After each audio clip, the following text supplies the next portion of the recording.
Welcome to Now in Zen, the podcast about microtonal and Zen harmonic music, both national and international, foreign and domestic, past, present, and future, for J.I. purists, computer geeks, alternative guitarists, and academic aficionados of all ages, from age 8 to 81/64. I'm Stephen Weigel. And I'm Sevish. And this is Now in Zen. Today's guest is Neil Haverstick, an extremely accomplished guitar player, oud player, any string instrument player from Denver, and he has recently written a book called Hopelessly Microtonal, and he's done a lot of other things in the guitar community, refretting. He's been to a lot of microtonal conferences. So, Neil, what do you think your greatest accomplishments are, and tell us about your book and all that good stuff. Oh boy, my greatest accomplishment was getting up this morning, so I'm still at it. Hey, you stole my answer. And I'm thinking about what you said. Greatest accomplishment? You know, since I consider myself a student constantly, I don't know if there is such a thing at this point. I've done a lot of different stuff, you know, but I still think I'm looking ahead to the next things. Yeah. So you ask about my book, I'll kind of link that in. Oh, yeah, of course. At my age, I'm looking back a lot, and I'm going, what have I done? You know, how did it work out? You know, did I suck? Did I do okay? Blah, blah, blah. And with music, I feel clear as a bell. I think that was the best thing I ever did in my life. No regrets. It was the right career choice. So that's a good thing. I've done an awful lot of gigs. I think that may be one difference between me and a lot of people in the microtonal community. I started out as a freelance guitar player, and I didn't get into microtones until after 25 years and already zillions of gigs. That's good. Well, it helped. It helps. So I tend to think in those terms of what did I do, you know, concrete. And I feel pretty good about that. And this book as well, of course, that was a couple years ago. Neil's holding up his book called Harmonics and Spirals. It has some very cool pictures of, is that Pascal's triangle on there? And something that looks like the little triangle game from Cracker Barrel. That's Pythagorean barrel. That's the tetractys that Pythagoras came up with. Oh, very cool, yes. Yeah. And that's one of Herb Wilson's Mount Meru scales. There's 7 of them. Oh, yes. So that's the first one. That's the easy one. And you guys, are you a mathematician, Sean? I dabble a little bit, but I'm more into the practical side. Well, me too. This is the Fibonacci series, and for each scale of Mount Meru, they get more complex. It's pretty whacked out stuff. And by the way, Stephen James Taylor actually composed a piece using a 23-tone Fibonacci scale that Irv created. Pretty. Yeah. Oh, wow. Are you guys familiar with Stephen James? Yes. Yeah. I love his music. Yeah, he's great. He's a real deal. And you know, he's also a very, very successful LA film composer. Yes. Right, yeah. Yes. There was a movie out a couple years ago about the Obamas and their first date. He did the music for that. Big deal. Anyway. Yeah. Okay, so I'm kind of reflecting, since you asked and you said, what's my greatest accomplishment? You know, when I was 14, I heard Jeff Beck on the radio doing Over, Under, Sideways, Down by the Yardbirds. Totally by accident. I turned on the radio. We were in this suburban house and we had radios in the wall. So I turned the radio on and I hear this guitar, but I didn't know it was a guitar. I thought I had the wrong station. I thought it was some kind of Arabic music. Seriously. And then some kid told me a few days later, no, that's Jeff Beck. And so right then, I'd been playing about 6 months. I decided that's what I want to do. I want to do something different. And I didn't know anything. I didn't know anything about music or guitar. I had an acoustic guitar.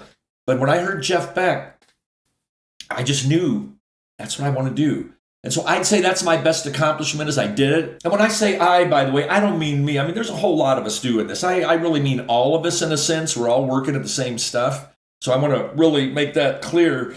You mean all musicians or like all microtonal musicians? Well, I mean us microtonal guys right now. Yeah. Yeah. So after I heard Jeff Beck, I had a vision. Of course, I'm 14 and I don't know how to play, but I went ahead and did it. Somehow I hacked it out and I came up with my own concept. And, you know, I have 10 CDs out of my music. I've done a lot of gigs. I've written. I did it.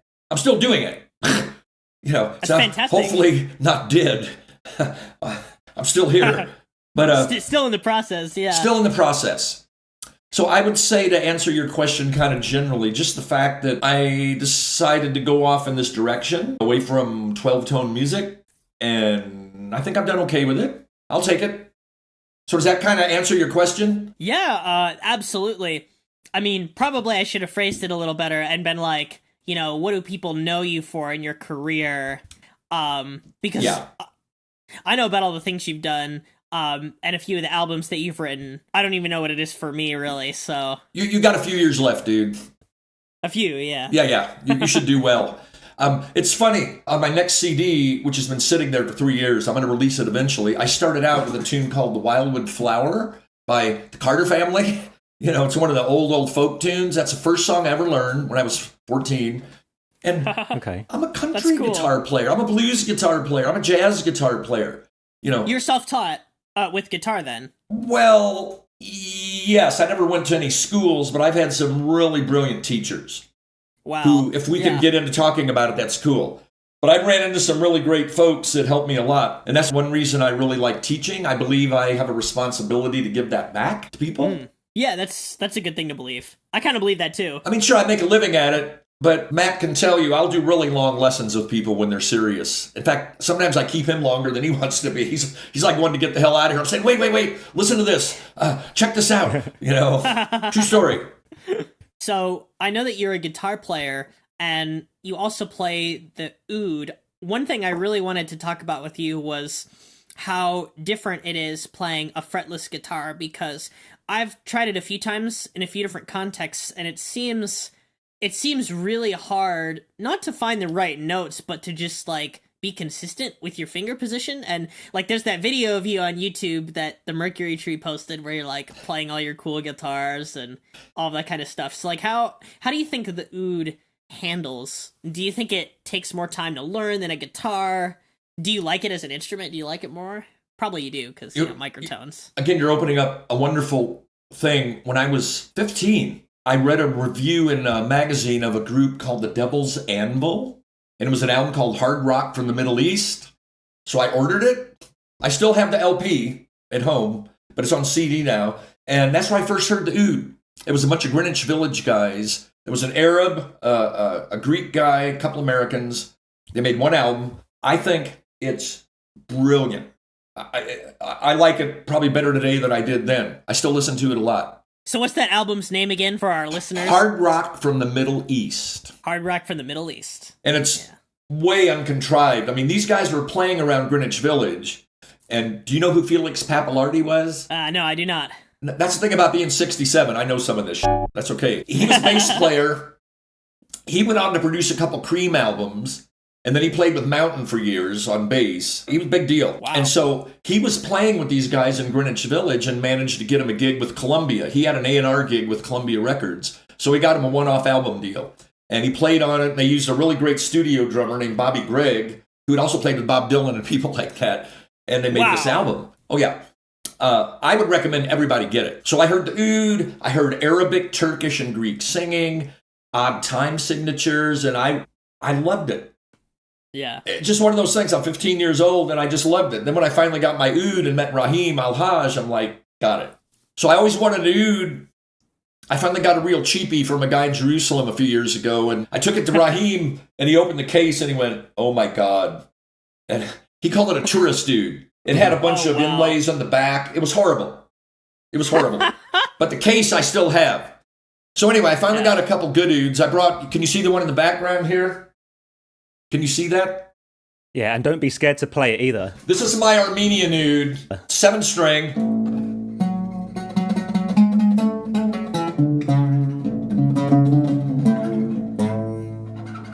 Made by a guy named Nigerian in Anaheim. Wow, that's a beautiful instrument. The body is so large, too. Yeah, but the Iraqi oud I have that I got from Rahim is bigger. Armenian and Turkish ouds are a little smaller. They may be a little warmer. I mean, this is all very general. And then I've got what I call my manly oud that Rahim got me from Baghdad somehow. A friend of his made it. It's a big boy. It's tough to play, but it's got a great sound. So anyway, I heard the oud when I was 15. Loved it all my life. And then I met Rahim 10 years ago. And I've never taken any formal lessons from him, but I've sat in the living room of my house or his house many times, and he gets up in the morning and picks up his oud, and that's all he does all day. And he says his poor wife has to put up with it, which is true. He's in Baghdad right now, by the way. He's over there for a month. So I've watched Raheem and seen what he does, and it is a difficult act. Guitar, oud, which one's more difficult? I don't know. Who knows? But I'll tell you what, I actually practiced this so hard a couple years ago, the flesh came off my finger. I'm not exaggerating. That seems harder then. Well, the same thing happened when I was a kid, copping Albert King licks. So, Oh, yeah. But the oud's very difficult. And I want to say, I am not trying to play Arabic or Turkish music. It's too late for that. But I've got more oud albums than anything else. I've got about 70 albums with oud on it. So I absolutely love it. So my task, as I see it, is how can I take that tradition as a composer and come up with my own stuff? And that's what I'm trying to do. I've always asked that question myself as a composer who's interested in like using the oud for future compositions and wondering like where that belongs and whether people will think that I'm like, you know, trying to emulate a Middle Eastern tradition that I didn't really grow up in or I don't know enough about. And I found it interesting that you said it was kind of like too late for you. If you could delve into that a little bit, because I also heard you say it on that show that you were on, the like Cabaret After FM show. And so, just curious about what you mean. Do you mean that it's like, you know, too late because you weren't like born into like a Middle Eastern environment? Or what do you mean? I mean, I think that has something to do with it. There's American Europeans that are really good oud players. Who's the guy on our Zen thing? Eric Ederer, is that his name? Oh, yes. He's a really good oud player. Yes, he's amazing. Yeah. But he's out of that tradition. He decided to go into the tradition. What you said about too late, I mean, I got the oud 10 years ago. I'm 57 years old. I'm in the middle of my career. I'm writing books. I'm making CDs. To start studying Arabic tunings and all, I get it. I know what they're doing. I get it. I had a great teacher named George Keith, who I met 43 years ago. He was an alto sax player. He was a brilliant man. And he turned me into a musician rather than just a guitar player. And he used a word a lot called concept. What's the concept? In other words, so you hear, what's Mozart's concept? Well, whatever. What's Bach's concept? What's Joe Pass's concept? What's B.B. King's concept? So they all might do it a little differently. So your task is, how many hours in the day? How good do I want to be? And do I want to be the next Joe Pass? What do I want to do? You know what I mean? We have to figure that out. I met George when I was your age, and I was with him for at least 10 years. Off and on. I mean, big time. I was at his house a lot, working on shit. And I remember I was sitting at the desk one night, literally writing or studying, and the light bulb went off. I said, you know, there was guys playing jazz 50 years ago that'll play it better than you ever will. So don't worry about it. Yeah. So I see all the styles I've studied as leading up to helping me be a composer. How's that? Right. And it's what you're saying about integrating the oud into your stuff. Yeah, how do we do that? Without being contrived, or these things are so subjective. There's music I hear and I just go, that's just my opinion. You go, It sounds like they were trying a little too hard to be weird or whatever. You know what I mean? They're trying too hard to impress you. But when you hear somebody that's very natural at it, that's what I'm trying to do. Yeah. I love it when people try too hard to be weird and they sound natural at it. That's great. What I do is genuinely weird. With my tune Spider, the guitar concerto, I've actually had two different people say it frightened them. And they weren't kidding. I mean, it scared them. Okay. Is it supposed to be scary? I don't think it's that scary. No, but that just goes to show you how different people relate to things. Yeah. You have these frame of references, and it depends on what you've encountered and whether you're sort of like a seeker who wants to listen to a lot of different kinds of music. Because some people aren't like that, and some people are, and some people have various shades of in between. Yeah. Well, last year I did a concert here at Swallow Hill, and one of my students brought two of his daughters. I think one was 10, maybe one's 14. And I thought, okay. And after it was over, I said, hey, girls, I said, if you went to see a scary movie or a science fiction movie, just pretend this is like music you'd hear in that movie. I thought that's a good way to present it. And as a little bit of an aside, most of the music you hear in those movies it sounds like LA guys playing orchestral space music rather than real space music. You know what I mean? Yeah. You ever see Forbidden Absolutely. Planet, the movie from the 50s? I've actually seen it, but quite a while ago. Well, I don't like it as much as I did, but the soundtrack is unbelievable. It's on a CD, and that was space music. They invented their own little modules. They weren't synthesizers. They invented their own little modules and set up these little motifs for each character, in the movie. Now, that was space music. That's brilliant. Yeah. But that's what I tell people when you hear some of my weirder music. I say, if you heard this in a movie with the appropriate visuals, it wouldn't be as weird. So Yeah, when you that hear would it make outside sense. of the context, that it could be a little out there. Yeah, I think it's more often that the music that you find in the movies and on TV is not weird enough. For me, I'm always disappointed when I watch something like Star Trek and they have some alien races that are playing diatonic music. No, Really annoying. Yeah. Well said. Exactly. I'm like, what? Did you guys listen to commercial radio or something? That's a lack of imagination in Hollywood, which is not a big surprise. Yeah, that's always an amusing aside, like aliens playing music in 12-tone equal temperament. I tell people it's like finding aliens and they just speak English, Hey, that's convenient. Yeah, well, there's a reason for that. They've got this universal translator that automatically translates things, but I wonder if that works with the music as well. So the aliens are actually playing all of this weird stuff, but it's just translating that into 12-tone equal temperament so that it doesn't sound distasteful for Okay, humans. since he said that, we're riffing. I have an idea. You know how dogs can hear higher sounds than humans? Well, Oh, yeah. I had this idea of an alien race that could hear music we couldn't hear. Oh, yeah, I've thought about that all the time.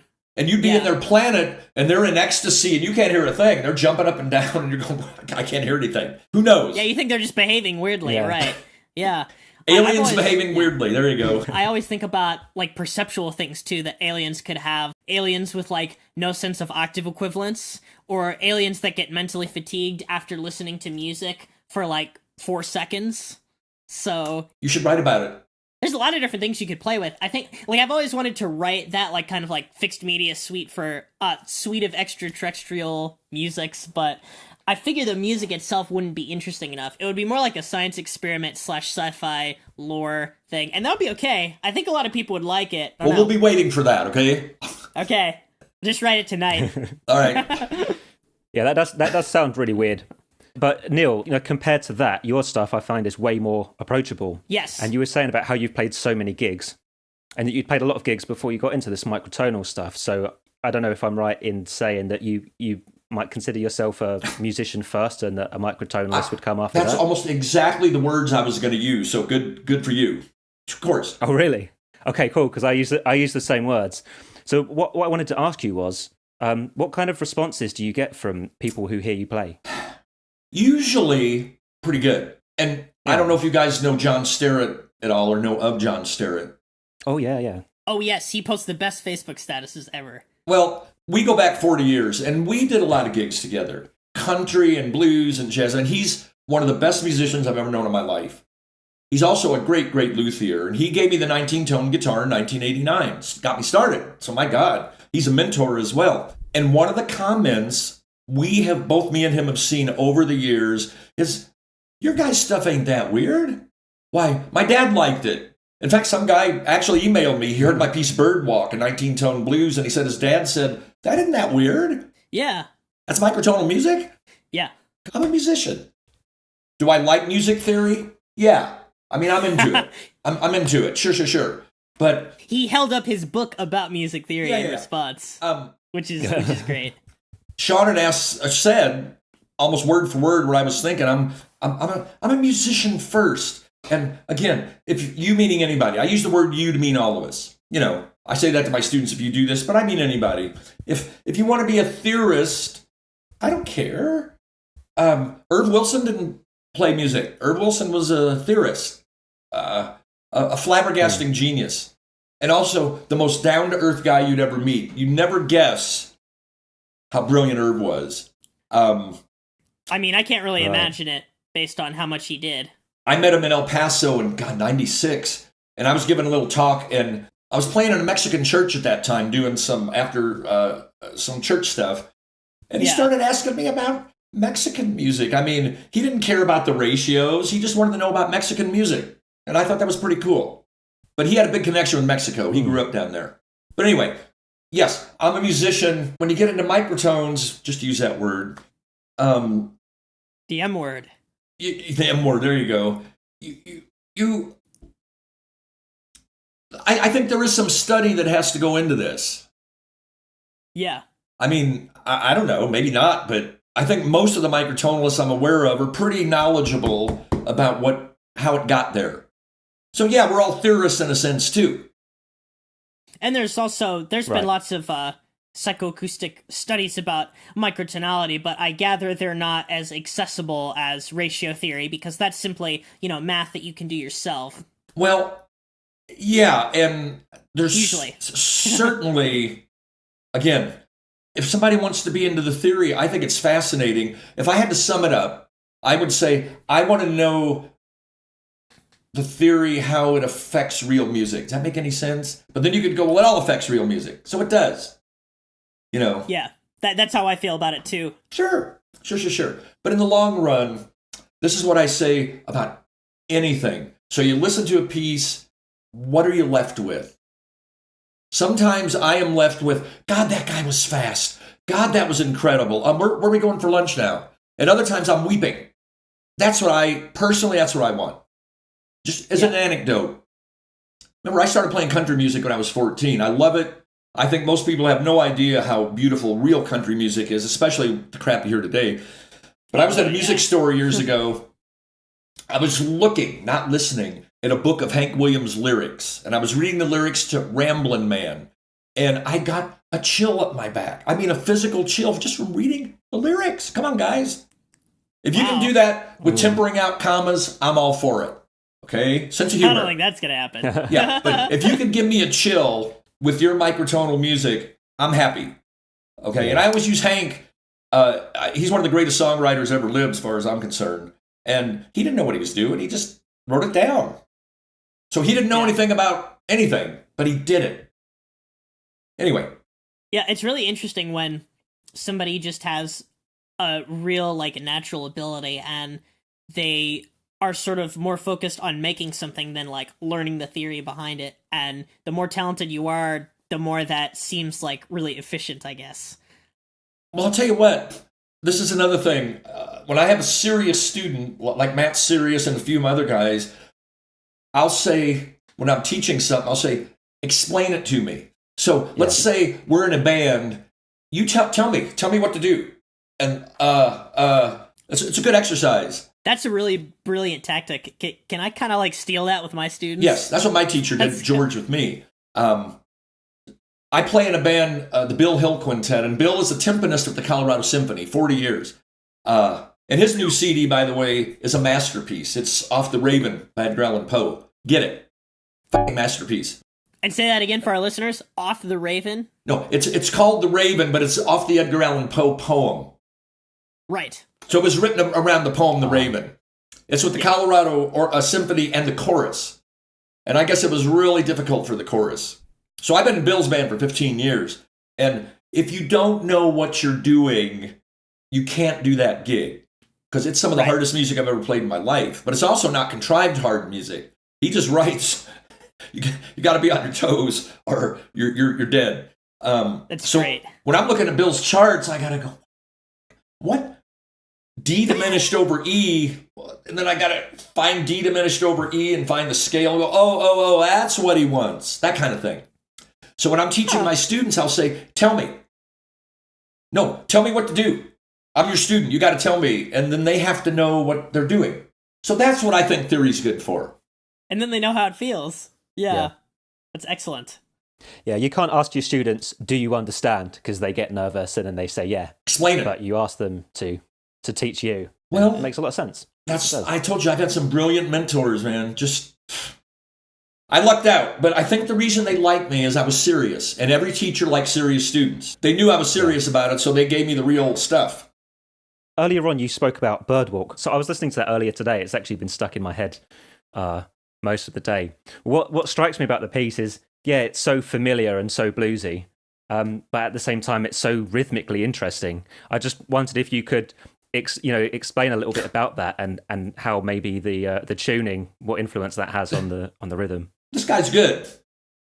I got a review of that album. That was my first CD, The Gate, in 1994.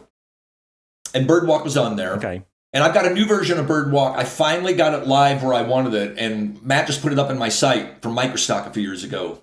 Much longer version, but it's where I always wanted it. But anyway, when that album got reviewed in the Village Voice, Kyle Gann reviewed it. So I lucked out. He knew what he was doing. He pointed out the rhythmic thing in Birdwalk. So blues is in 4/4 time for the most part.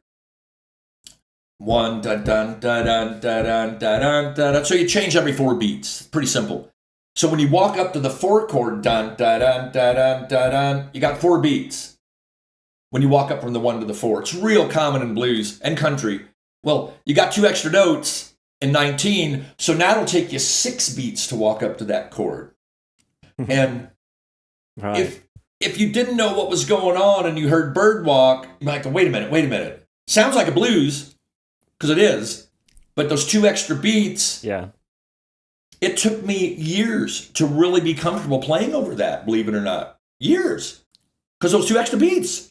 And then there's a couple places in Birdwalk where there's 5 beats. So it totally messes with the form, but like you said, it still sounds like blues, because it is. Well, Because it does. is. Yeah. Now we're really on to something. We're all built different. I really like using tunings to expand on form.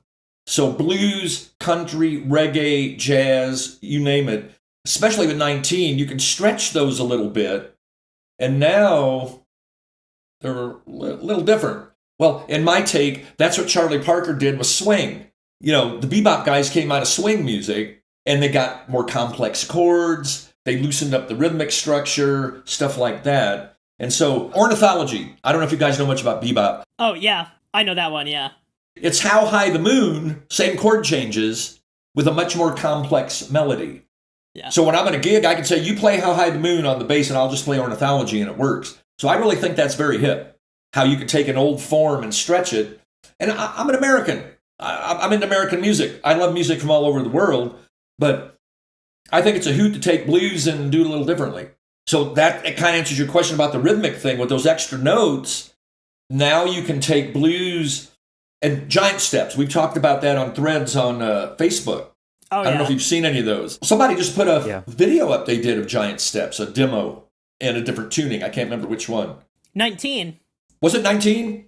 Yeah. Well, I rewrote that for 19 many years ago. I haven't recorded it yet. So instead of 16 measures, it's got 28 measures because there's all these extra chords now.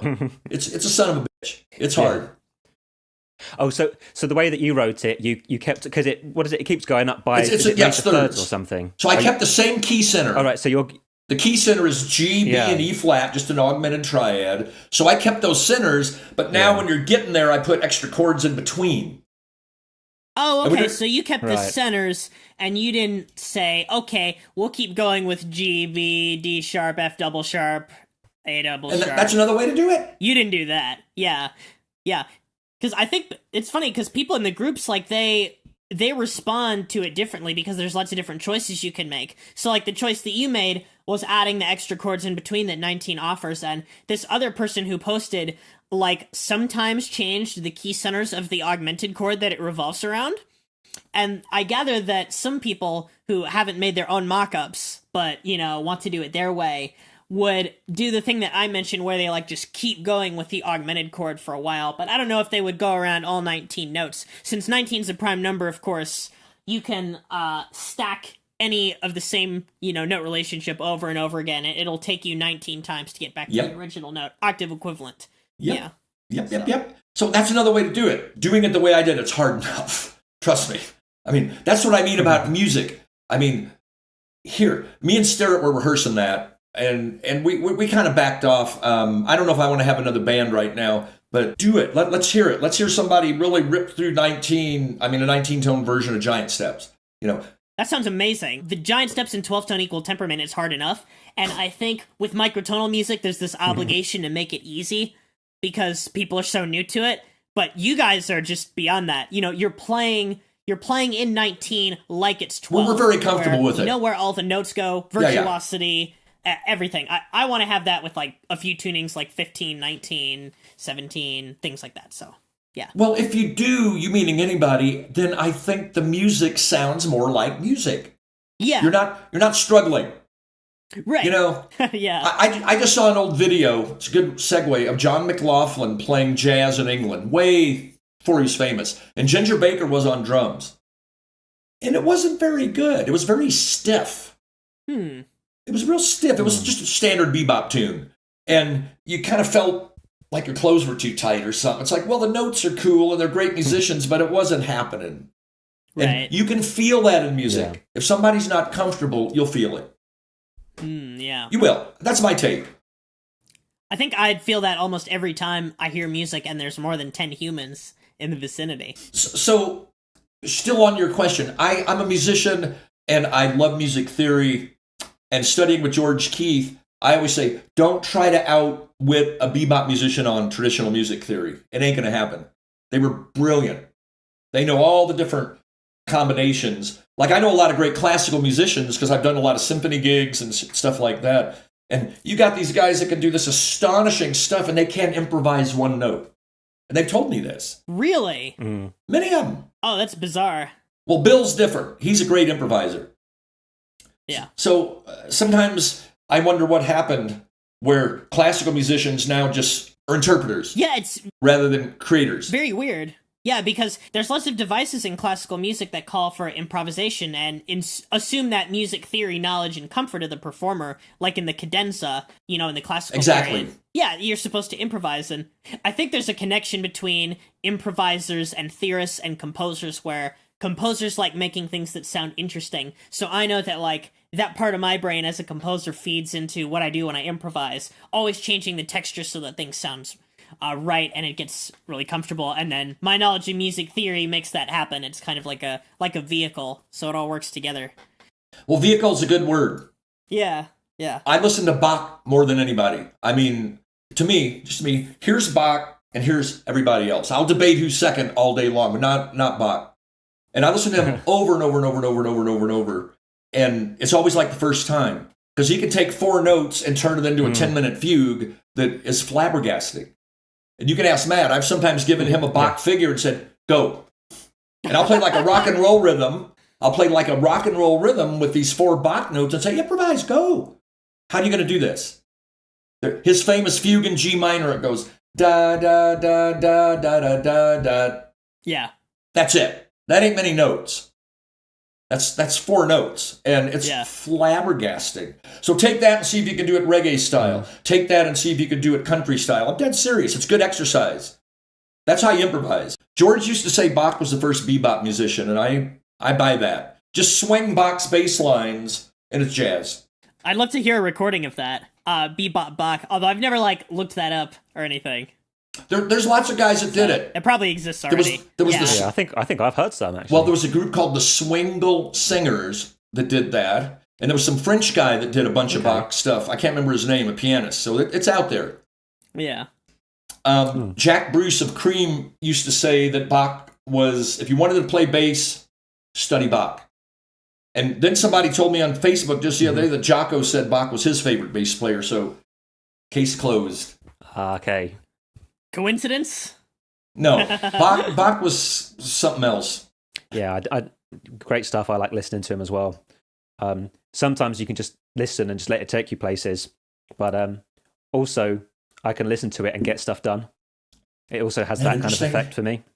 And I listen to it at night when I'm sleeping, not because it's putting me to sleep, because a lot of Bach's, the solo stuff, lute and violin and cello, it's not bombastic where it all of a sudden leaps out. It's pretty deep.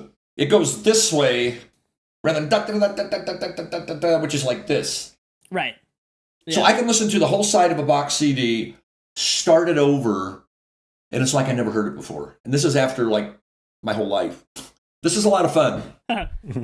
Yeah. I think maybe we should talk about some of your microtonal guitars and the microtonal performance you do, because I know a lot of times, especially when I've seen you, I've actually talked to you a lot more than any other microtonalist, maybe, because you came to my Zen Harmonic Music Showcase, Zen Harmonic New Music Showcase. Sorry, I can't talk. You came to that in 2018, and then I saw you again at Microtonal Adventures, and you were sort of like a solo act. So is John Starrett, is he sort of one of the only people who plays microtonal guitar with you? And of course, I'm not counting Spider, because I know Spider is like, you got the symphony orchestra to play something in 19. Yes. Actually, you should talk about that a lot, because that seems like that seems like an incredible act of persuasion. Not that 19 is like super hard to play, but you can make it hard. Yeah, you can make it hard. Not so easy. Okay, my friend Thomas Blomster, who is going to Morocco in a couple weeks to do an opera about locusts, if you can believe this. I saw that. I saw articles about that. Yeah. You're friends with him? Well, they did it up in Wyoming. I haven't heard it, but I'm sure it's great. So he's a conductor, and I've known Thomas for years. He's also a drummer and percussionist. And in 2008, he used to do a gig every year with his chamber orchestra, the Colorado Chamber Orchestra, and have a guest. So he said, you want to be my guest in 2008, and we'll do Spider. Okay. Wow. So he took my riffs of Spider and arranged them for the 10 strings and percussion, 2 percussion. So I wrote it, but he arranged it, and he did a great job, and he conducted it. And so we performed it twice, in 2008 and then in Microstock in 2012. And then we recorded it in 2009. And we only had 2 rehearsals for the recording. 2? They did okay. Wow. They did okay. And here's how I know they did okay. In the third movement, the cellist is playing one of the 19-tone riffs, and I overdubbed my parts on that, by the way, on the CD. Oh, yeah, of course. Thomas recorded the orchestra, and I took it into my studio and just did all the guitar. She was playing a 19-tone riff, and I played along with her, and we were in tune. So they did a pretty good job. Pretty good going. Hey, if it isn't 19, it sure the hell isn't 12. Let's put it that way. So that's whatever. Great. Yeah.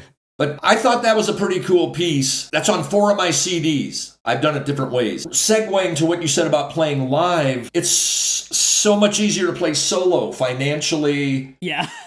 I couldn't have went to Washington State and brought a trio. That would have cost a couple $1,000. Right. So I've developed a big solo repertoire with looping it all for my gigs. But next time you get a chance, go online and see the version of Birdwalk that we did at Microstock. And Thomas is playing drums on that. And a guy named Ron Bland played bass. Ron is like one of the top freelance bass players in the state. The perfect sideman. What do you want? Anything you want, he'll do it. And he sight reads. It's flabbergasting how good of a sight reader he is. He's in Bill's band too. And he did this Microstock gig with 3 rehearsals on the 19-tone bass and nailed it. Dang. Very, very sharp feller. That's amazing. Well, what I did for Ron, he's such a great reader, I wrote the melodies out, and he could read them pretty good. And I said, look, when we're improvising, just go. You know, if you hit a note that's off, nobody's going to know but us if we even know it. You know what I mean? So he did a great job. So check Birdwalk out. It came out just the way I want it. So when I play live, I'd like to have a band. And we had the trio for a few years. We did 4 Microstocks in a row with the trio. 3 out of 4, I'm sorry. And one Thomas and I did as a duo, just guitar and percussion. I've got some videos of that too. I also was wondering if John Starrett and yourself played together a lot, or if you still do, because it seems like he's into playing microtones. So of course you two would play together. Look, right? Yeah. We did, again, we met in 1979, and then shortly after that we started jamming and doing stuff. Are you guys familiar with the Starboard, the arpeggi? Yes. You seen that? Well, he invented that. And then the patent ran out and somebody else picked it up. So that's why it's called the arpeggi now. He just didn't want to spend the money. So he invented it. So when you see people playing it, that's his instrument, even though it's got a different name. But anyway. Oh my God. I've got a recording of us from 1988 at a planetarium, guitar and Starboard. It's very cool. So we did a lot of gigs, country gigs, jazz, rock, blues. What's that? I'm holding up a Neil Haverstick's Other Worlds CD that has 4 tracks that are particularly long, one of them featuring John Starrett on track 3, Didgeridoo. Yeah, Starrett is, like I said, one of my favorite musicians and people, but taught math for 13 years in New Mexico and didn't play at all. So we started rehearsing a bit last year when he came back, and God bless him, the hands aren't what they used to be because he hadn't played a lot. Yeah. Plus, he travels a lot with his wife. They're always going to Spain and hanging out and all. So I just decided it might be a little difficult for us to try to put a band together right now. Right. Not that I don't want to, but it takes a lot of time to work up this stuff. Yeah. And it's not that big a deal to me. I've done 11 microstocks. If I don't do another one, I'm okay. I hope you do microstock forever and ever, because I love it. Well, it could happen at any given time. It's not that hard to set up. I know the place to rent. It's $300. Put out some press. Boom, you got a show. Yeah. Not that hard. That's pretty good. Yeah. How did you get started with putting that show on? That's actually one of the questions I wanted to ask you. Like, how long did it take to really grow an audience, and how did you start reaching out to people initially? Well, what happened is I got invited to Johnny Reinhardt's thing in '94, went to New York, played his show, and then I came back and just said, I'm going to do it too. So in '95, I put my first one on, brought out Reinhardt and his group, and John Schneider. Yeah, we brought 4 of them out. Oh, wow. And we brought Reinhardt and John Schneider from LA as a solo, and then my trio played. And John was on bass. 120 people showed up for that one. I got some great press in both Denver papers. And then the next 2 were pretty bad. We brought the Cattler Brothers out the next year and did it at the DU, and it was hard to find. We had maybe 10, 20 people there. It wasn't very good. Oof. Third year, one of the biggest snowstorms in history hit on the day of the show. So 3 people came out. We brought John Schneider out for that one again. But we had fun. Yeah. Microstock 4 was not bad. 5 and 6 were pretty well attended. Then I didn't do it for, 8 years.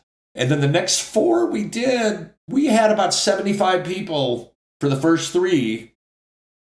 And then we brought this cat out named Nicholas Myers. He used to play with Jeff Beck. He plays fretless guitar. And again, we just hit it a bad time. Like 20 people show up. And here's this guy that used to play with Jeff Beck. And he's really good. Great guitar player. And then I did one more. Do you guys know who Ned Evatt is? Fretless player. I don't actually know. He's not really a microtonalist, but he emailed me and said, hey, we're coming through town. You want to do a show? So we did. It was okay. It was okay. And I haven't done one since. But they're not hard to set up. Get some flyers made up. I have people that can do flyers for me in a couple hours, Get them out, and then you hope people show up. You make it sound so easy, but the idea of me doing that just fills me with dread. I don't like doing it that much. But I will say another thing about Thomas. I did Microstock 7, 8, 9, and 10, and he financed them basically somehow through his chamber orchestra nonprofit. And that was very cool of him. But then at the door, we made almost $500 at the door. You made money? Yeah.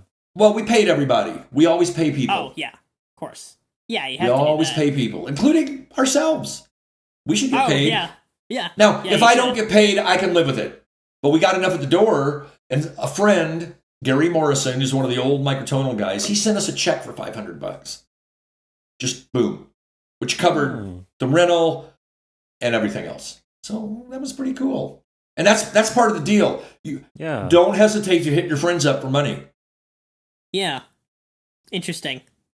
That's what I do. And most of them don't do anything, but it's okay. Yeah, I can never ask people for money. But yeah, that's cool. Yeah. Well, when you put your thing on, sense of humor, I know it was your first one. I remember saying, well, did you get in touch with any newspapers? No, yeah. Well, we did have things written about us, though. One article was one that I wrote because, like, on Ball State's website, you can, like, write articles from your organization. So that shows up if you type in Zen Harmonic New Music Showcase or Zen Harmonic Music Alliance. You see, like, this article about how we're all, like, getting together. And the showcase is mentioned, but it's not about the showcase. So there were no reviews about the showcase written. But I also know a lot of people at Ball State, and then somebody there who worked for the Ball State Daily wrote, like, a really brief article about it, just, like, explaining that it existed, which was cool. I don't know how many people saw it. The concert was really, really well attended. So I think it's like I had never done one, so people were really excited about it. There's something about scarcity that's really important.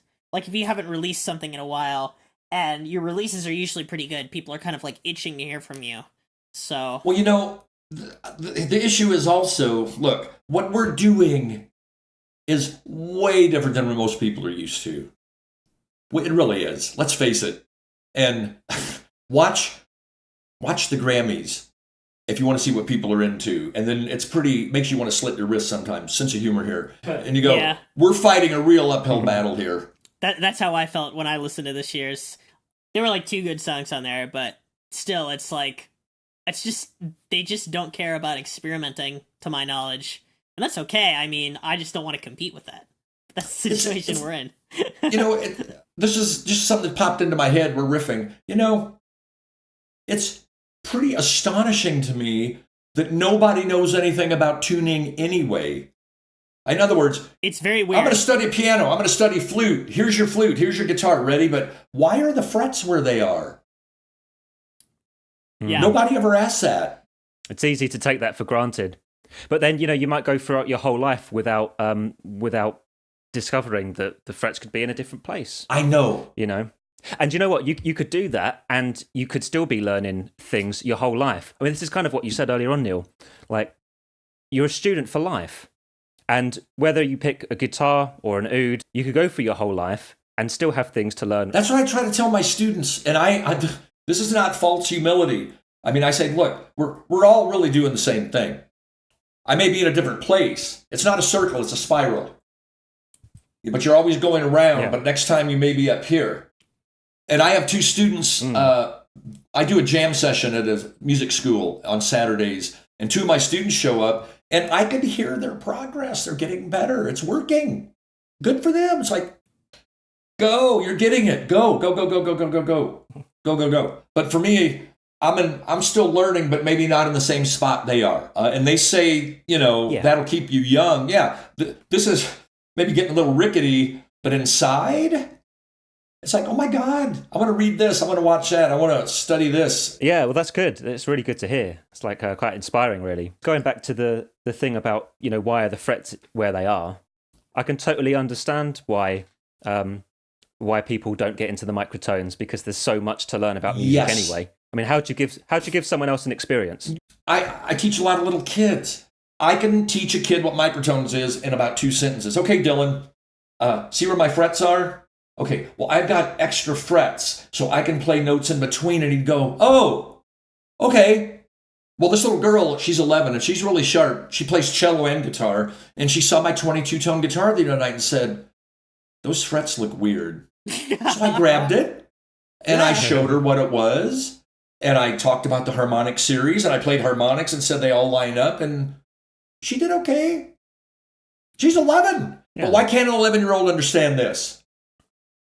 Bach's kids were playing his 2-part inventions when they were 12. So that's what I like to tell people. Those are written for Wilhelm Friedemann. Yeah, I don't think 12-year-old.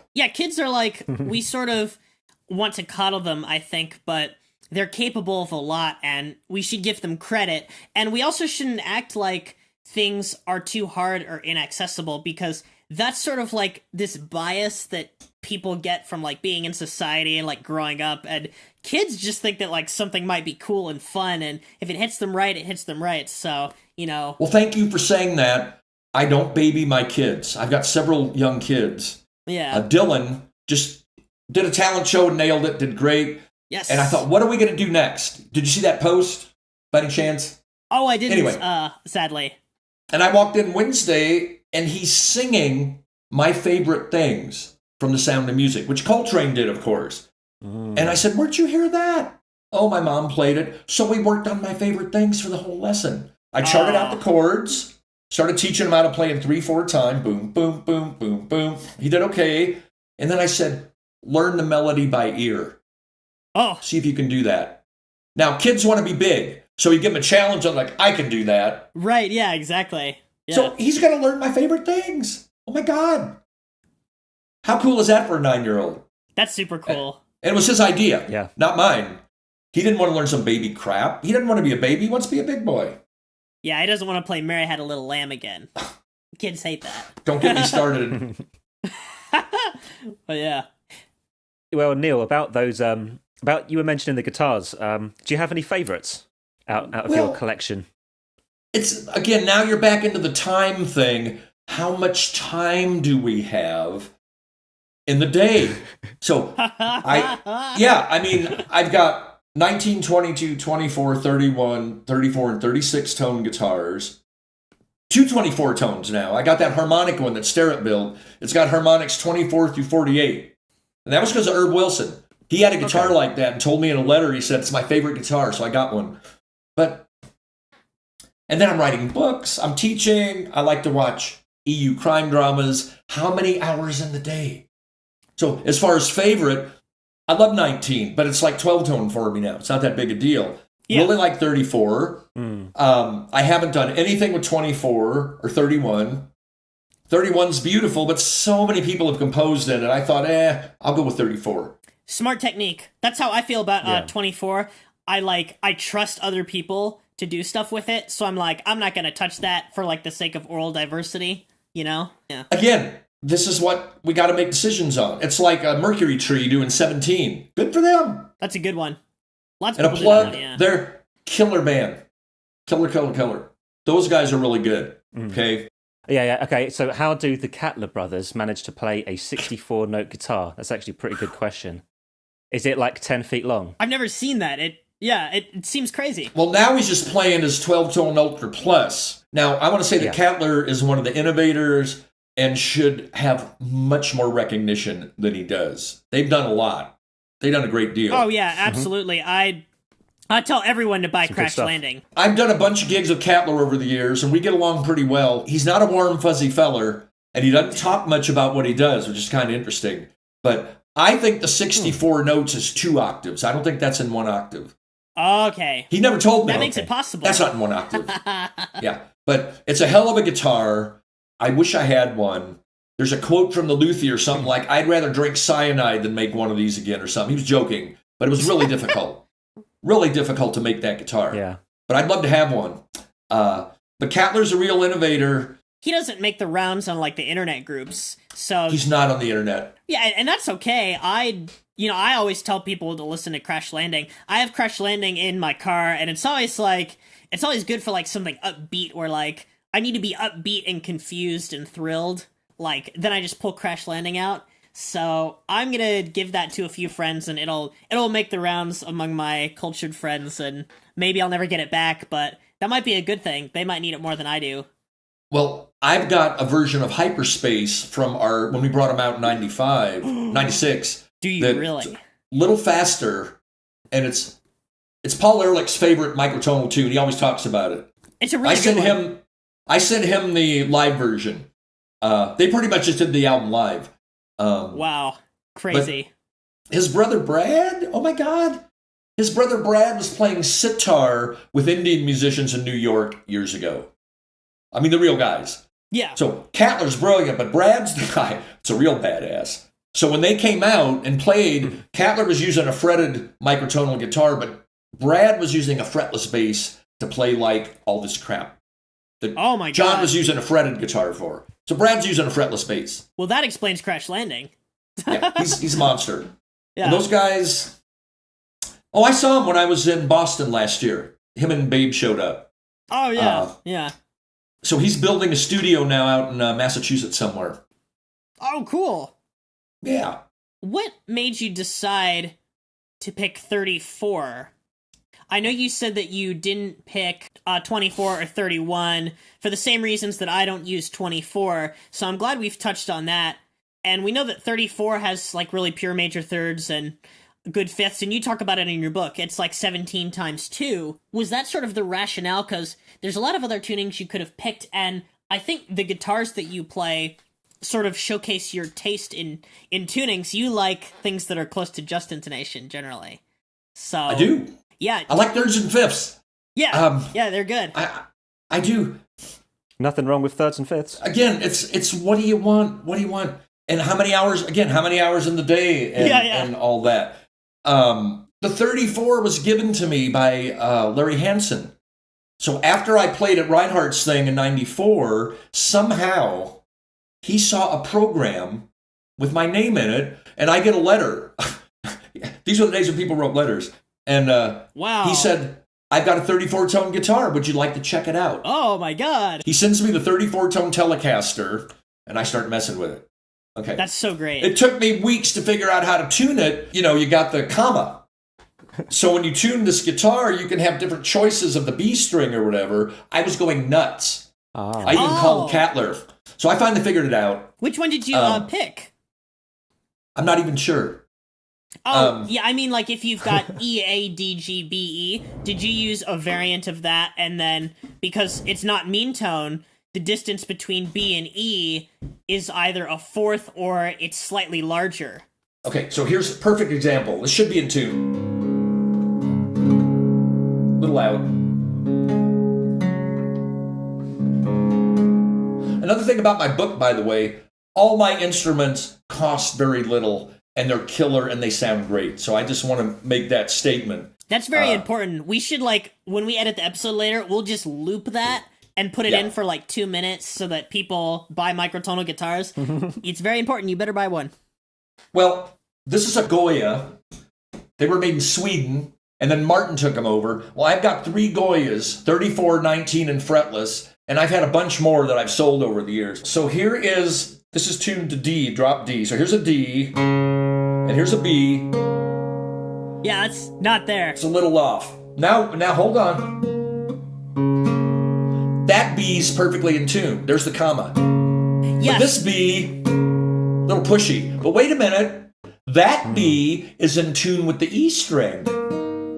But this B is out of tune with the E string. So when I'm playing this piece, which one do I use? I used to use this one. So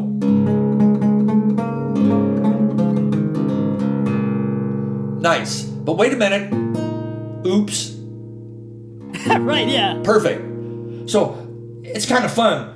When you're playing really fast, it does not matter that much. And Wendy Carlos talked about that. Yeah, that's tuning, important. timbre, and tempo. And she was absolutely right. So I've been playing this one piece called From the West for 25 years. And it keeps getting different. So now I use both Bs. I just made the decision I'll pick the one I want depending on if I'm playing the E string or the D string. Oh, cool. Isn't that beautiful? That just harmonizes so well. But a little pushy. So currently you have it on the slightly higher B, the one that harmonizes with E. Yes, that's the way it's tuned. Yeah, and but then there's the B that harmonizes with the D. Yeah, so what we're doing is we're looking at this guitar and Neil's playing it, and basically a guitar with letter names is tuned from lowest to highest, E, A, D, G, B, E.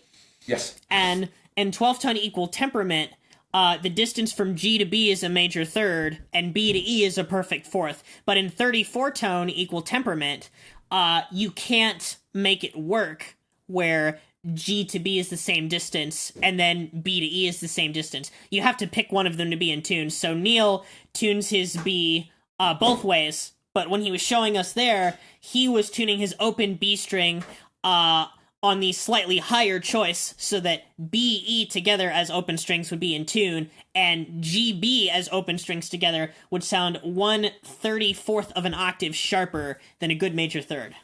Well put. Gee, I'm quite impressed at Me that, too. actually, Stephen. Very well done. Very good. Okay, so imagine me getting this guitar in the mail and not knowing any of this, which I didn't, and trying to tune it. Yeah. That's what happened. And I'm going, oh my God, what? Woo. That's just the comma. Now I know all that. So I finally figured it out. Okay, so you said Y34. Starrett gave me a 19-tone guitar, and Larry Hansen gave me the 34s. So I just started going with them. Then he sent me the 34-tone Telecaster bass, which I still have. And the minute I got it, I mean, literally, I got it out of the box and wrote a tune, which is on my site. It's called Microseconds. Pretty interesting. It's a heavy, I call it doom rock. Not heavy metal, but, I wrote it the minute I got it. It just came out of me in 5 minutes. Okay. And then he paid for that one to be refretted. Oh, wow. And he paid Starrett to make, I have a 19-tone acoustic bass that Starrett made from scratch. It's killer. Wow. And Larry paid for all that. He was a great guy. Wow. He was good friends with Irv. He wasn't a musician either. Right. He was just looking for the most harmonious tuning. And he said in his article that he wrote years ago, 53 is too many notes for a guitar. Well, it isn't. There's 53-tone guitars. But 34, perfect thirds, 2 cents off, great fifths and fourths, what's not to like? Yeah. It's Killer. Yeah, it's like 34 is sort of the most notes you would maybe want to fit in a guitar that would have those nice pure thirds and fifths, and maybe it had to do with Hanson temperament, because I think that's named after him, but I don't know if 34 is relevant. Maybe you guys can talk while I pull up a horogram. Well, it's just 34 tone equal temperament, and people always say, well, how come? And I say, it's just the way the math works out. If it's 32 or 33, it ain't going to have those good thirds. It's just 34 hits that spot. It just does. And it's amazing how quickly you can tell, because, like, when you're playing the guitar, like, of course, we're recording audio on recorders, but, like, there's this, like, terrible, like, Skype quality that allows, like, 5 decibels. We can still tell through the Skype call that it's just a little bit different. So, really, our ears are just so good at dealing with pitch, and 12 tone equal temperament is really, like, lowballing it. Yeah, it looks like Hanson temperament does work with 34 notes. If you were reading up the horogram, you would start with 7, then 11, 15, 19, 34, 53. So I guess a 15-note Hanson scale would probably be a pretty good place to play around in. Maybe if that's too many, you could use 11. But yeah, that's pretty cool. So, you know, and just kind of a segue there too. You guys are way ahead of me. I read about all those tunings, you know, Hanson and Orwell. I don't know what any of that is. And it's not that it's not cool. And you're still successful somehow. What? Well, here's the deal. I just find the scales I need for what I'm hearing as a composer. Yeah. And I talk about them in my books. And there's a zillion ways to do that, once again. So the piece from the West has an 11-note scale I created. You know. Oh, cool. And wouldn't it be wild if that turned out to be Hanson 11? That would be insane. Probably not, but it could be. Never know. I played for Larry Hanson in his hospital room when he was dying. It was pretty profound. I went out there in 97 to do a concert for John Schneider, and I stayed with Rod Poole, you know, who got murdered some years ago. Oh. And so you didn't know that? No, I didn't. Horrible story. Rod was a great cat. He was a totally J.I. guy. But he took me to Larry's hospital room, and Larry's died a couple days later. So I got to play the 34 tone for him. This is the first time he ever heard his guitar live. It was very cool. The first time. Very profound. Yeah. First time anybody ever played his instrument in his presence. So I got to meet him right before he died. But he was a great guy. He was pretty funny. He kind of wanted me to do some of the old standards in 34, like by the ink spots and stuff. And I'd say, Larry... And he didn't badger me. He was very cool. But he just wanted to hear that old shit in 34, and that isn't what I wanted to do. But he didn't get mad at me or anything. Yeah, that's a really profound story. And it's also amazing that it was the first time he heard his instrument, you know, so close to the end. I feel like a lot of microtonal instruments don't get played because people don't have time. And I'm certainly I'm trying my darndest to not squander my time and never play my microtonal instruments, and I got a dulcimer for Christmas. I haven't used it for any songs so far because Cool. I haven't decided how to tune it, and it just takes so long to write the music. So basically it's microtonal music, we need instrumentalists, and we probably need people to be okay with sharing instruments a lot if we want to start playing more music. So I always try to let people borrow my guitars, and probably I should put something up about people borrowing my dulcimer if they're in the area, but they have to play microtonal music. That's the requirement. Fair enough. Yeah. So, yeah. I just want to mention how casually we've breezed through so many of these conversations where you just mention someone insanely famous, and then we just have moved on. So, this man pretty much knows everybody. You know, that's an interesting thing. I got started in this in 89. Ivor Derrig was still alive. He sent me a couple cassettes. I met Reinhardt, Cattler, Irv, John Chalmers, Gary Morrison, Stephen James Taylor. And now I see all the young threads, and they don't even know who a lot of these people are. They don't? That's okay. We're old. I'm going to do an album called Grandpa Microtone. You know, that's the way it is. Oh, please. Yes. And I'll see these young guys saying, well, who can I listen to? And I'll put my site. Well, I got 10 CDs, dude. Just check this out. You know, blah, blah, blah, blah, blah. But John Schneider won a Grammy in 2015, for God's sake, for a Parch album. I mean, that's a big time. Stephen James is a film composer. Reinhardt's done how many concerts in New York? Jesus. Yeah. 10 zillion. So many. Cattler's played all over the world. I mean, we're doing it. I'm not as optimistic as I used to be. I thought it was going to catch on more. I really did. I thought people would be curious. I think I overestimated them. I think people are curious. You might be a little wrong about that, but okay. I think people are curious, but then they don't want to take the next step and try it. And I still don't actually know why that is. Sure. I'm actually probably gonna start asking around composers at Ball State and other people I know who logically, by all means, should be doing it and interested in all of that, and why they haven't done it yet. Because even people who are really interested in computers, my hope is that more calls for scores and calls for music kind of brings that out of people. And we saw that in the Zen Harmonic New Music Showcase. Our faculty member Daniel Swilley wrote something in eighth tones, which was really, really cool, and I got to play dulcimer for it, even though I wasn't a dulcimer player. But I wasn't very good, but I did play the piece correctly, 98% of it. So that's all right. Not bad. Yeah, it's good record. It's a really, really fun instrument to play, even if I'm not very good. So maybe I can get better. I'm trying to look at music and just have my hands do whatever they do, because I can do that for piano and guitar real easy. So, but yeah, it's pretty interesting stuff.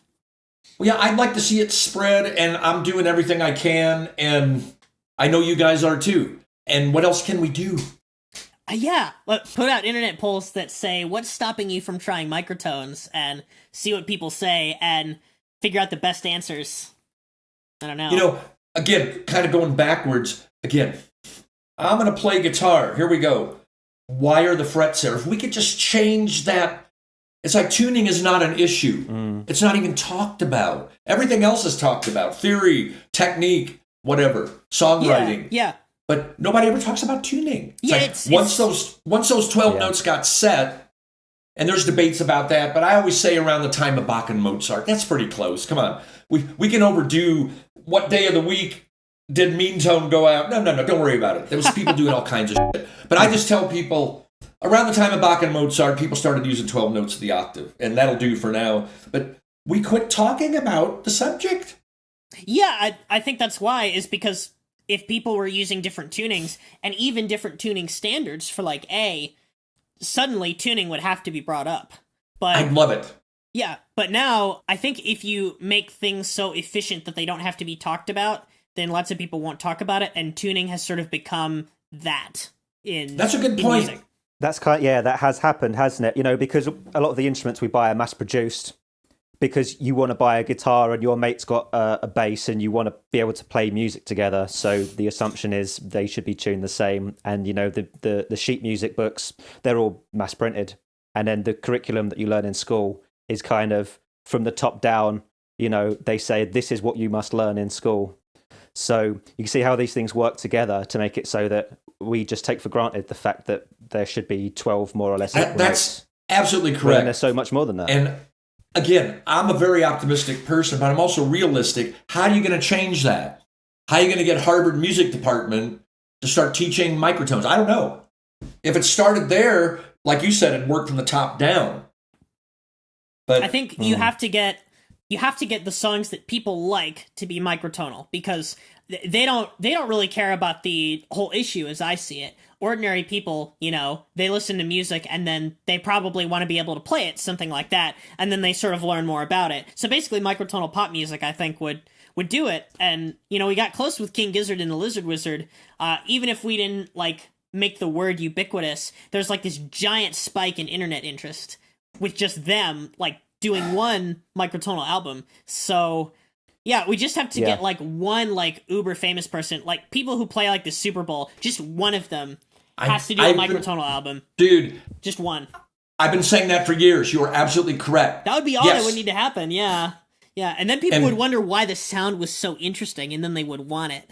And then they would have to learn about it to get that sound. So I think it would get a bunch of musicians on board, and the people who don't know anything about music would think it sounded really cool, but they didn't see why it was special, So I said this in an interview once with The Onion, of all people. Our culture, The Onion, they interviewed you. One of the best interviews they're very brilliant. I've got it. I'll probably put it up. Me and Matt are still working on my site, so I'll probably put some of these interviews up. Oh, but yes. I made a comment to him. This is when Jenny McCarthy was real famous, this, blonde lady. And our culture is based on fads and little thingies like, pet rocks. Remember when, probably before your time, but they had pet rocks, for God's sake, and everybody had a pet rock. They kind of have like analogs to that right now, like Tamagotchi when I was a kid. Microtones could catch, microtones, cool, and all of a sudden everybody's talking about microtones. It could happen, but it would have to be like splitting a diamond. You'd have to hit just the right thing. It could, probably won't, but who knows? It's like, we're big on slogans like Black Lives Matter, Me Too, weapons of mass destruction. That's the way our culture is. And all of a sudden, everybody's saying weapons of mass destruction. You have to have a buzzword that propagates, and that's like kind of like what Twitter's all about. And that's our culture. We're big on what word do you use for that? Acronyms. Yeah. Oh yeah, Matt's a marketing guy, so he actually like knows how to utilize those, right? Look at it this way: if Taylor Swift was up there playing in 19, yeah, she could just. Would anybody even know it anyway? Yeah, she would just play diatonic chords, so it wouldn't really matter, I don't think. I know. So I really think this so-called movement isn't a catch-on with the more advanced fusion players and classical players and all, and then it'll probably work its way down. Look, I've taught hundreds and hundreds of people. I still do. I'm teaching all the time. And, some little kid, microtonal, schmicrotonal, he just wants to play some music. You know what I mean? Yeah, exactly. It's like you're saying, they want to play some music. So how do you get Dylan, my little 9-year-old, to play a 19-tone guitar? I don't know. See, this is why I advocate for 15. These exact reasons you've laid out, because, discussing the hypothetical situation. What would happen if Taylor Swift started playing in 19? Well, she'd probably talk about it in the liner notes, and then she would still totally cop out of interesting chord progressions and be diatonic all the time, and nobody would care. Maybe some people would be really jazzed about it, but it has to be like kind of a noticeable thing, and that's almost a conflict with how the musical economy works, and how like you're not supposed to provoke people with commercialized music really unless they're actually interested in it. So that's why I advocate for 15, because with 19 you can play diatonically.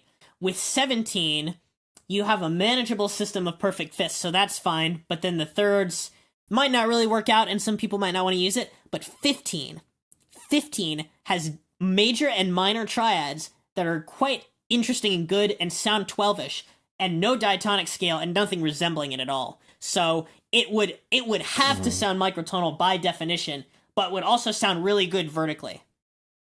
Well, again, how do I get Dylan to want to play a 15-tone guitar? I'm saying there's a lot of humor. Put the 15-tone guitar in his hands. He might be.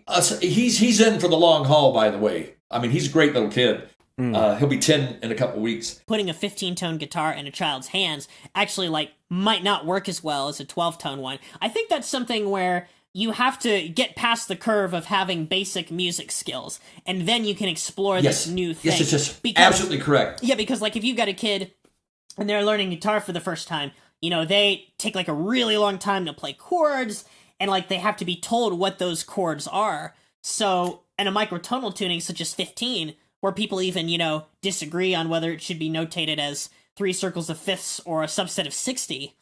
I go for the circle of fifths one because I think it's conceptually easier. It's like you would have to tell them similarly what the chord positions are without them figuring it out. It's later when that stuff happens with theory and figuring it out on your own. Just like you in the 34-tone guitar. You just said something real important, and it gets back to my philosophy of teaching. I take students right where they are. Yeah. There's an art to that. That's important. You got to move them along, but not too much, or they get turned off. Yes. If you don't move them on enough, they get bored. Yeah. So the art is, what does this person need today? And it usually ain't microtones, but like you said, they got to learn how to play first. Yeah, of course. Steve Vai wrote an article about, in Guitar World 93, he had a 16 and a 24-tone guitar. He talked very intelligently about it, and he hasn't done anything with them. Yeah, it's really Yeah. too bad. Yeah. I've always wished he would have put out an album with just microtonal stuff. But he didn't. He probably never will. Anyway. He should. Well, I wish he would have. Yeah, it would be good if he did that, if all these other people did it. It could make this microtonal thing a bit bigger. But in the meantime, I feel pretty happy doing it. There's a lot of musicians out there. I imagine people running a marathon, and there's just thousands of people running down the same street, and it's packed. But this microtonal thing is a little alleyway that you can take. And there's less people going that way, but we can see each other. But, oh, hey, over there. You know, what are you into? Oh, I'm doing 34. What's that? Oh, you're doing 22. Cool. You know, I like that. And just the like... fact we're doing this is very hopeful. Because I believe, hey, one person. It's always one person. Mahatma Gandhi, Martin Luther King. One person takes a stand, and then it goes somewhere. You never know. That's my philosophy. Here's a couple of my sayings at my age. I didn't know that was going to happen. And yeah, that's a pretty good one. And you never know. You never know. Some kid might see this interview someday and go, wow, this is my little fantasy. You said all right at the beginning, you said, what's my biggest accomplishment? When I was a kid and I got affected by Jeff Beck and many others, but he was the first. It was like, as I got into this, I'd like to affect people like that. So anytime I get somebody around the world that says, oh, I heard Haverstick and got into microtones or something, I go, wow, cool. I'm very honored. Good. That's awesome. Is that what people say? I've had a few. I just got an email from a guy that heard my 22-tone piece. He wants to take my scale and write his own stuff. Go. Cool. That's great. You never know. Yeah. That's a good saying. You never know. Who would have guessed that Mahatma Gandhi could overturn the whole British Empire? Yeah, it's amazing what can happen. Yeah. Yeah. It's when you believe in stuff. And I know we all believe in this, and we're all out there in our own way trying to get something going. Well, let's go. Let's keep doing it. Yeah. Let's keep fighting the good fight, being musicians first and microtonalists as well. Oh, yeah. Thank you so much. That is an excellent note to end on. Yeah, excellent. Yeah. Thank you. My website, microstick.net, in case you're interested, folks. Yes. You can join my email list on there, and I'm getting a YouTube channel. Ooh. So these are all things I'd like to see. Yes, absolutely. So why don't we get this going? What's one more thing we could say, and then we better bag it? Thanks for believing in music with us, believing in originality. This was Neil Haverstick. Again, he has produced countless CDs. He has a bunch of microtonal guitars. His latest book that's out is Hopelessly Microtonal. That was actually the first place I saw you. That little picture on the front with the Hopelessly Microtonal guitar. Oh. That was the very first time I saw the word microtonal on the internet. Was that cartoon of you playing that guitar? I'm not kidding. That's the first thing I ever saw. And at the time, I kind of brushed it off, but of course, I became more interested later. So, yeah. The guy that did that is named Mike Keefe. Yes. He is a legendary political cartoonist. Yes. He did over 10,000 cartoons for the Denver Post. He won the Pulitzer in 2011. This has been Neil Haverstick, and this is our podcast episode for March 12th. Of course, we release one podcast episode every month on the 12th because we hate 12. Sense of humor, as Neil would put it. That's the joke. And we also sometimes release an extra episode. Keep your ears peeled for the extra March episode featuring a certain Bruce Hamilton at the end of the month. Oh, cool. Those will be our 2 March episodes. You can find us on YouTube, Facebook, and Twitter. We're on iTunes, we're on Stitcher, we're on Spotify. Yes. Yeah? And a lot of the other ones. And some of them we're not on, but we'll be on all of them soon. Yeah, we'll be on every single one. Keep plugging. We got to keep plugging. Yeah. All right, well, thank you so much for listening today. Thank you, guys. Have a great day. Catch you on the next March episode.